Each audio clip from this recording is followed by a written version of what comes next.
পয়লা ফেব্রুয়ারি কেন্দ্রীয় বাজেট, আর এই বাজেটকে ঘিরে প্রত্যাশাও তুঙ্গে। তারই মধ্যে যেদিকে বিশেষ নজর থাকে তা হলো কর ছাড় ও মূল্য বৃদ্ধির দিকে। সববারের মতোই এবারেও দেশবাসীর প্রত্যাশা আগের বারের বাজেটের মতোই এবারেও কর ছাড় মিলবে। এবছরে আয় কর ত্রাণ নির্মলা সীতারামনের বক্তব্যের মূল বিষয়বস্তু হয়ে উঠবে বলে মনে করা হচ্ছে। গত কয়েক বছরে বাজেটে করের ক্ষেত্রে এমন কিছু ঘোষণা করেছিলেন তিনি, যা সাম্প্রতিক সময় বৃহত্তর পদক্ষেপ হিসেবে বিবেচিত হয়েছিল। নতুন কর ব্যবস্থায় 12 লক্ষ টাকা পর্যন্ত আয়কর মুক্ত করা হয়েছিল। এক্ষেত্রে ব্যবসা বা পেশাদার কর্মচারীদের ক্ষেত্রে এই পদক্ষেপ ব্যাপকভাবে প্রশংসা কুড়িয়েছিল, বিশেষ করে যা দৈনন্দিন জীবনে বিশেষভাবেই প্রভাব ফেলেছিল। এর মধ্যেই বহু জল্পনা তৈরি করা হচ্ছে, যেটা সাধারণত হয়ে থাকে, আমরা যা পাই তার থেকে আরো বেশি চাই। ঠিক তেমনভাবেই এই বাজেটের দিকেও বিশেষ আশা নিয়ে তাকিয়ে রয়েছেন করদাতারা। আগের বারে যেখানে 12 লক্ষ টাকা পর্যন্ত আয়কর মুক্ত করা হয়েছিল, তাহলে এবার কত টাকা পর্যন্ত কর মুক্ত করা হবে এ বিষয়ে তো যাব, কিন্তু তার আগে এই 12 লক্ষ টাকার কর ছাড়ের বিষয়টা একটু ভালোভাবে বুঝে নেওয়া যাক। আগের বারে কেন্দ্রীয় বাজেটে 12 লক্ষ আয় পর্যন্ত আয়কর ছাড়ের ঘোষণা করা হয়। এই ঘোষণা নিয়ে বিজেপি সরকার বিশাল সাফল্যের গান গাইতে থাকে সারা দেশ জুড়ে। মধ্যবিত্তরাও বেশ কিছুটা খুশি হয়ে ওঠেন। অর্থমন্ত্রী নির্মলা সীতারামন বলেছিলেন যে যারা বেতনভুক্ত কর্মচারী, স্ট্যান্ডার্ড ডিডাকশন দেওয়া হবে 75,000 টাকা পর্যন্ত, অর্থাৎ তারা সারা বছর যে বেতন পান, ইনকাম ট্যাক্স গণনা করার সময় তার থেকে 75,000 টাকা বাদ দিয়ে ইনকাম ট্যাক্স গণনা করা হবে। অর্থাৎ যারা বেতনভুক্ত মানুষ, তাদের ছাড়ের পরিমাণটা দাঁড়ালো 12,75,000 টাকা। আবার পাশাপাশি পুরনো যে ব্যবস্থা বা যাকে ওল্ড রেজিম বলা হয়, সেখানে আগের মতোই 2.5 লক্ষ টাকা পর্যন্ত কর ছাড় মিলবে। তারপর ধাপে ধাপে কর রয়েছে, কিন্তু সেখানে কেউ যদি 5 লক্ষ টাকা পর্যন্ত আয় করেন, তাহলে আয়কর আইনের একটা বিশেষ ধারা রয়েছে, যেখানে বলা হয় ডিসকাউন্ট দিয়ে 5 লক্ষ টাকা পর্যন্ত কোনো কর দিতে হবে না, তারপর কর দিতে হবে। এই যে দুটি ব্যবস্থা, তাতে শুনতে একই রকম লাগলেও মাঝে কিন্তু কিছুটা ফারাক রয়েছে। সেটা নিয়ে এবার একটু আলোচনা করব। আগের এবং নতুন এই দুই ব্যবস্থার মধ্যে মূল ফারাকটা হলো, পুরনো ব্যবস্থায় অনেকগুলি ছাড়ের ব্যবস্থা ছিল, যা নতুন ব্যবস্থায় নেই। আচ্ছা, একটু উদাহরণ দিয়ে বলি।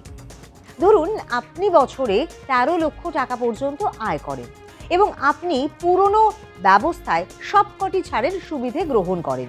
যেমন ধরুন পিএফ এ জমা টাকা বা নিউ পেনশন স্কিমে জমা, স্বাস্থ্য বীমা খাতে খরচ, এরই পাশাপাশি যদি হোম লোন লাগে তাহলে তার সুদ বাবদ যে খরচ, এইরকম নানান খাতে ছাড় থাকতো পুরনো ব্যবস্থায়। কিন্তু নতুন ব্যবস্থায় বিশেষত্ব হচ্ছে যে ব্যাপারটা সহজ সরল করে ফেলা হলেও এতে কোনো ছাড় নেই, কেবলমাত্র দুটি ক্ষেত্র ছাড়া।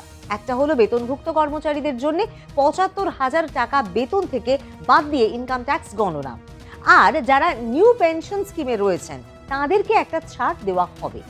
এছাড়া provident fund, public provident fund, medical insurance, home loan ইত্যাদি যে নানা রকমের ছাড় যা পুরনো ব্যবস্থায় রয়েছে, সেই সব ছাড়ের কোনো সুযোগ নতুন ব্যবস্থায় কিন্তু থাকছে না। আগে থেকে নতুন ব্যবস্থার অনেকটাই সরলীকরণ হয়েছে। অনেকেই মনে করেন যে বাজেট 2025 ছিল এক মোড় ঘোরানোর মতো।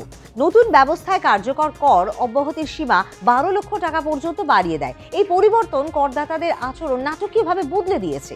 সরকারিভাবে এক তথ্য সামনে আসে, যেখানে দেখা যায় যে 90% করদাতা নতুন বা বিকল্প পথ বেছে নিয়েছেন। তাহলে কি বোঝা গেল? এই পদ্ধতি শুধুমাত্র এই পথকে সরল করেনি, প্রশাসনিক জটিলতাও কিন্তু সহজ করেছে। 2026-এর বাজেট একেবারেই দোরগোড়ায়।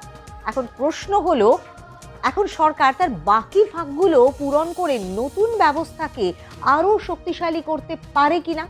প্রথম থেকেই বলে আসছি যে প্রত্যাশা বাড়বে বা বেড়েছে, কিন্তু তা তো শুধু হতে পারে না। এই প্রত্যাশা বৃদ্ধির পেছনে নির্দিষ্ট কিছু কারণ রয়েছে। প্রথম কারণ হলো মুদ্রাস্ফীতির চাপ, দ্বিতীয় কারণ হলো ব্যয়যোগ্য আয়কর কমিয়ে দেওয়া, তৃতীয় হলো নিত্যযাত্রীদের জন্য ভাড়া বৃদ্ধি, চতুর্থ কারণও কিন্তু রয়েছে স্বাস্থ্যসেবা খরচ বেড়ে যাওয়া, পঞ্চম কারণ শিক্ষার ব্যয়, আরও একটা কারণ হলো ইএমআই পারিবারিক বাজেটকে সংকুচিত করা।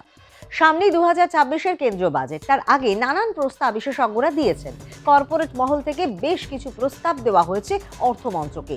যেটা জানা যাচ্ছে যে তা হলো 4টি বিষয়ে নতুন ব্যবস্থায় ইনকাম ট্যাক্সের ছাড়ের সুযোগ কিছুটা বাড়ার প্রস্তাব নিয়ে অর্থমন্ত্রক কিন্তু চিন্তাভাবনা করছে।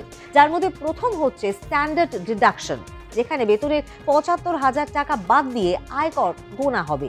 এই পরিমাণ কিছুটা বাড়ানো হতে পারে। একটা মহল অবশ্য মনে করছে যে এটাকে বাড়িয়ে 90,000 টাকা করা হবে। আর একটা মহলের প্রস্তাব, আর 90,000 নয়, একেবারে বাড়িয়ে 1 লাখ করে দেওয়া হোক। সুতরাং স্ট্যান্ডার্ড ডিডাকশন নিয়ে অর্থমন্ত্রকের প্রস্তাব জমা পড়েছে। দ্বিতীয় জমা পড়েছে মেডিকেল ইন্স্যুরেন্সে কর ছাড় দেওয়া হতে পারে। পুরনো ব্যবস্থায় বাড়ির জন্য লোন নিলে সেই টাকা শোধ করার সময় করের ক্ষেত্রে একটা ছাড় পাওয়ার ব্যবস্থা ছিল, কিন্তু নতুন ব্যবস্থায় এরকম কোনো ছাড়ের ব্যবস্থা ছিল না। এর ফলে বাড়ি কেনায় কিছুটা ভাটা পড়েছে, সেই টাকা শোধের সময় কিছুটা ছাড় দেওয়া হোক বলে প্রস্তাব দেওয়া হয়েছে। এখানেও কিছুটা আয় ছাড় হতে পারে বলেও মনে করা হচ্ছে।